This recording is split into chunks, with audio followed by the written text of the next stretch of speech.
Japan was flattened after World War II. The population was starving. City dwellers had to travel to the fields for food. An engineer from Hamamatsu saw an opportunity. He bought 200 war surplus generator engines and attached them to bicycles. They soon sold out. His home village is now swallowed up by the industrial sprawl he instigated. An empire bears his name, Soichiro Honda. This is Honda's 1949 Model D, the Dream. Despite its simple design, it is now a priceless rarity. At a time when other Japanese manufacturers were still offering bicycles with clip-on engines, Honda produced a bike to European standards. His obsession to produce the best motorcycles for the masses drove Japan up the technology ladder. He was a maverick that woke up a conformist society. We first saw him, and you just said he was the bloke sweeping the floor. A little tearaway, but a good engineer. Lots of stories about him. They loved him. He was a great one for employing young engineers and giving them the opportunity to say, there's a blank sheet of paper. We want a 250 or a 500. This is what we think it's like. Design it. One of the biggest secrets of Honda's success is the company's force of 30,000 youthful and satisfied workers.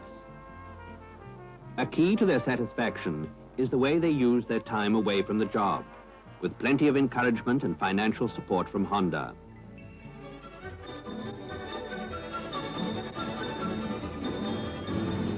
Honda's philosophy, that of linking ease of use for the customer with highest quality engineering and mass production, soon made the company the largest motorcycle producer in Japan.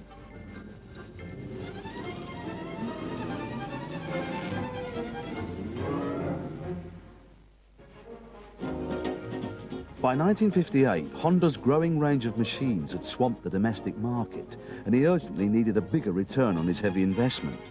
With a Japanese reputation abroad for second-rate products, he knew that only race success would attract global customers.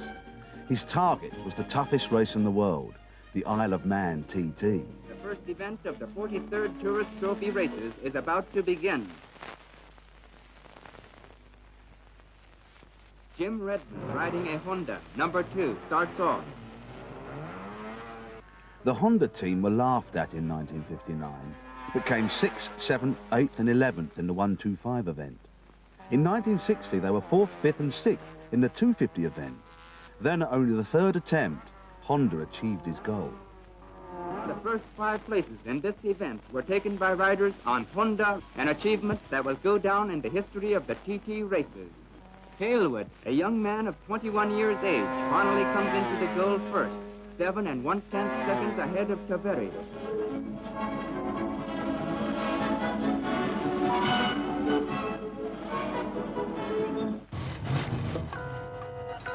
In 1961, the British industry offered oily, badly made bikes that were unreliable and troublesome.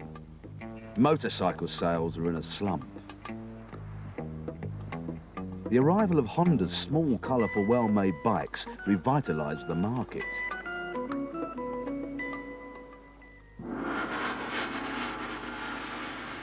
This is a Honda C92. It's got a 125cc engine. It dates from about 1963. As you can see, it's got a pressed steel frame, pressed steel leading link front forks. It was sold as an advanced ride-to-work bike as a complete package, which obviously included the indicators, decent brakes, enclosed rear chain, and its main feature was that it was very, very reliable and economical to ride. They were beautifully put together. They're quite different. They had square headlamps and lots of unique features. But generally, the way they were engineered impressed me so much. They ticked over nicely, and there didn't appear to be any oil leaks. We borrowed one and tried it out. We rushed it around Brands Hatch, and it still kept going, and I thought it was good value for money.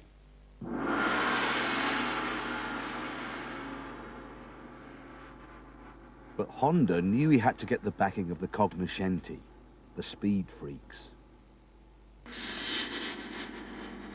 This is a Honda CB92. It's a 125 Super Sport, and it was immediately hit the headlines as being by far the fastest 125 road bike that had been around for a long, long time. It brought many features from the racetrack. It's got a twin leading shoe front brake, a very fast twin-cylinder overhead camshaft engine. The first one I saw and the first one I rode, which the Japanese mechanics had taken to the Isle of Man for personal transport when they came over here on their first trip in 1959. They used this as a runabout, and my eyes lit on it. And I asked them, could I borrow it for a few hours, and it was unbelievable. It had a maximum speed, as I soon found out, of about 70 miles an hour, with me sitting upright on it. The brakes on it were incredible. They were better than most racing machines we'd had. The technology was outstanding. The method of manufacture, their castings, their die castings, the quality of finish. These people were very, very serious about engineering. They took concepts, engineering concepts, a mega step forward.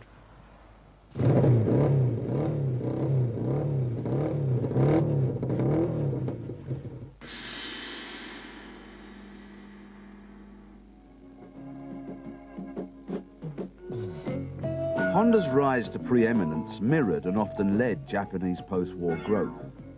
In a country with no natural resources, survival was dependent on communal effort. People worked hard. Unhindered by a Victorian manufacturing legacy and backed by American war aid, they had the chance to get it right from the start. First of all, they used scale in a way that had never been seen in the industry before. They used the expansion in the domestic market to build new factories that had innovative techniques at the time. They used transfer lines, automated conveyors for assembly. They used special purpose machinery rather than general purpose machinery. New techniques of casting and forging, all were made possible at very large volumes. In order to assure the highest level of efficiency and precision, Honda has found it expedient to design and construct many of the machine tools installed in its factories.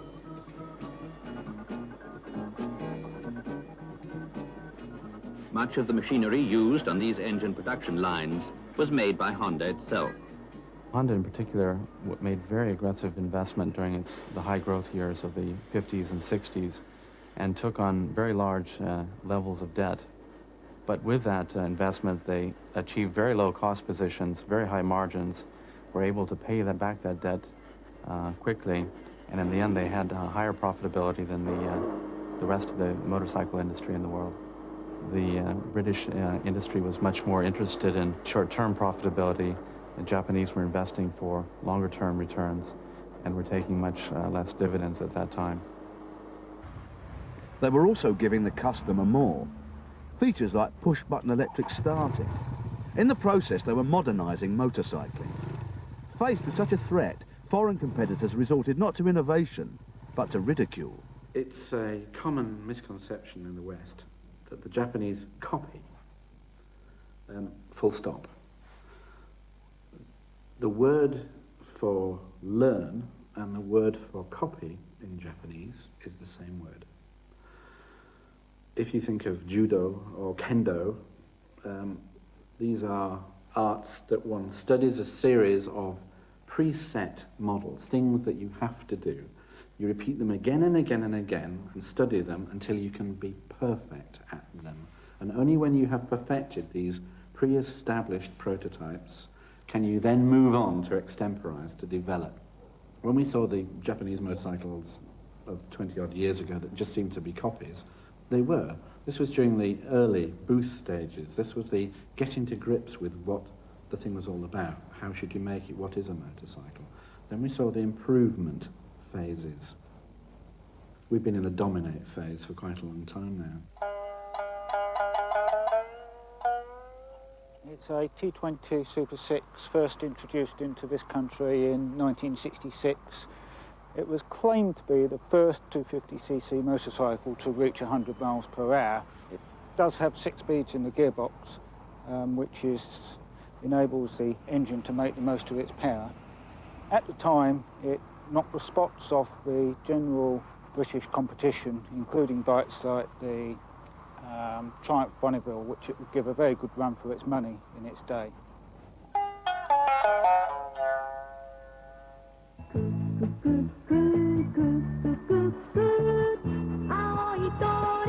By the mid-60s, the other Japanese manufacturers had caught up on Honda's lead. For the big four, Honda, Yamaha, Kawasaki and Suzuki, the game was simple. Sell lots of well-made, well-designed bikes. They created some true classics. The losers were the European and American manufacturers.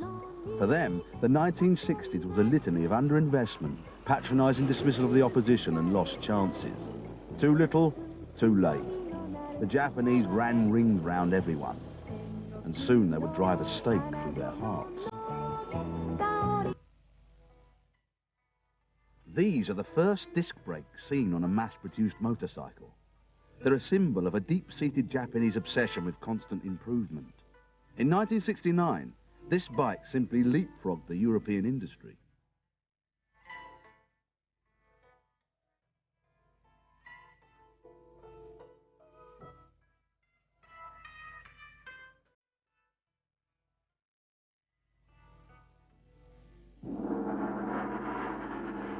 This is a 1969 Honda CB750. The biggest reaction to the 750 Honda was the 4 cylinders and the racing pedigree that went before it. Performance was top speed of about 120, 125 miles an hour, which was very good for the time. People didn't really believe that anybody was ever going to make a 4-cylinder motorcycle. Soichiro Honda proved that it could be done, and done successfully. The first true superbike, the term was actually coined to describe this motorcycle. There was a paradigm for the future. It was a machine that was closely tolerance engineered. Its crankcase was split horizontally, which means it didn't drop oil all over the floor. Things that seem quite obvious to us now as just good basic engineering had been applied. And it worked. You know, there were no horrible bugs, you know, you didn't have people coming back afterwards saying funny noises or, you know, timing chains breaking or tappet slitting, no oil leaks, that unheard of. It just worked, and, you know, for a 4-cylinder overhead camshaft motorcycle that handled reasonably well and smooth, beautiful, unbelievable.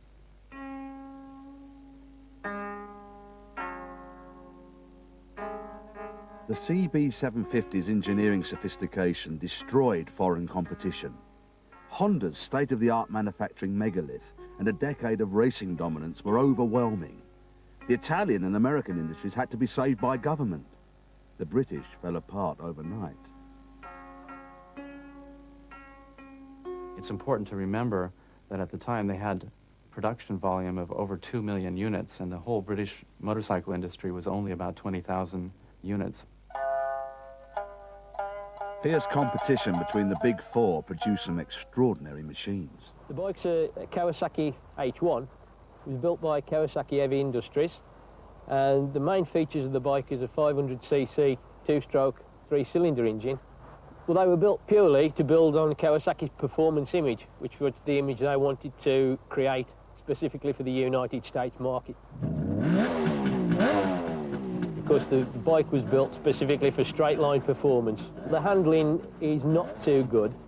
If they could take on a human form, they'd definitely be in prison for murder. This is a Suzuki GT750, first produced in 1971. This actually is a 74 model. The first ones had a drum brake. They very shortly brought out the twin disc to compete with the Honda and the Kawasaki. It's a 3-cylinder water-cooled 2-stroke, so therefore it's extremely smooth. The thing is actually called a GT, a Grand Tourer, as opposed to the more sporty models from the other makers. This one is, being a late one, it'll do about 120, 125.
Many of the early 70s bikes were gas-guzzling, smoky two-strokes.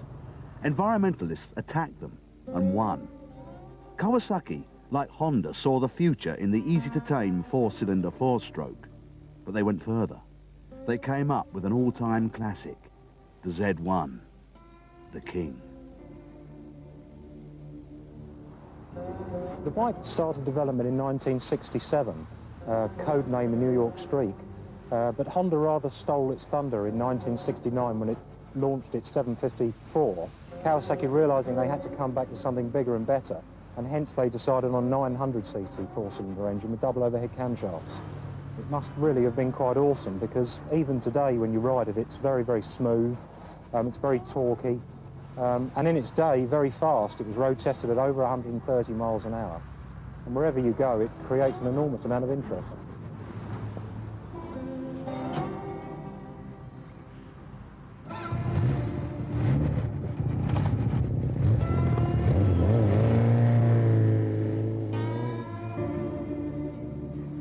Yet beyond the macho posturing of sports bikes, down the catalogue in the commuter section, lies a 35-year-old bike, the Super Cub.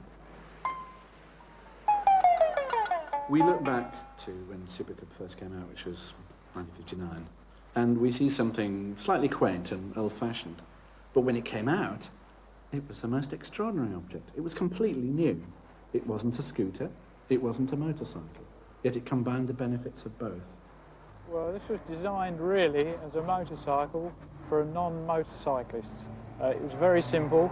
All the working bits were covered up in plastic so that Mr. Average wouldn't know what was going on, so it wouldn't frighten him. And it was a very successful thing. It came into this country in about '62, and it carried on until the present day with this model here.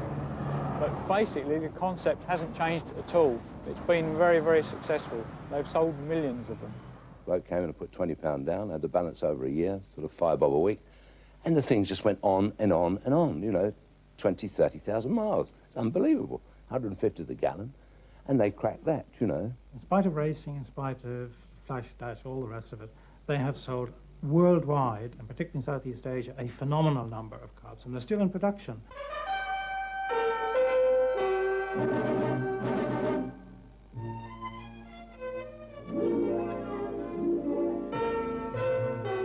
The Super Cub and its derivatives are the golden geese of the industry. Designed in 1958, the Super Cub's worldwide sales recently topped 20 million, far outstripping the VW Beetle. With it, Honda has changed the face of motorcycling.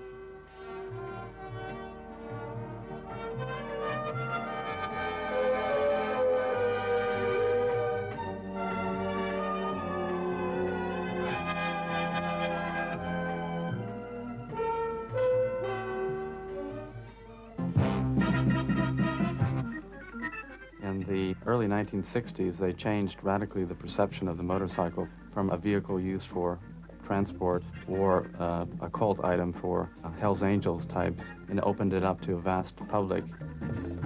Honda ingeniously chose not to advertise in the motorcycle press, but in magazines like Time and Playboy.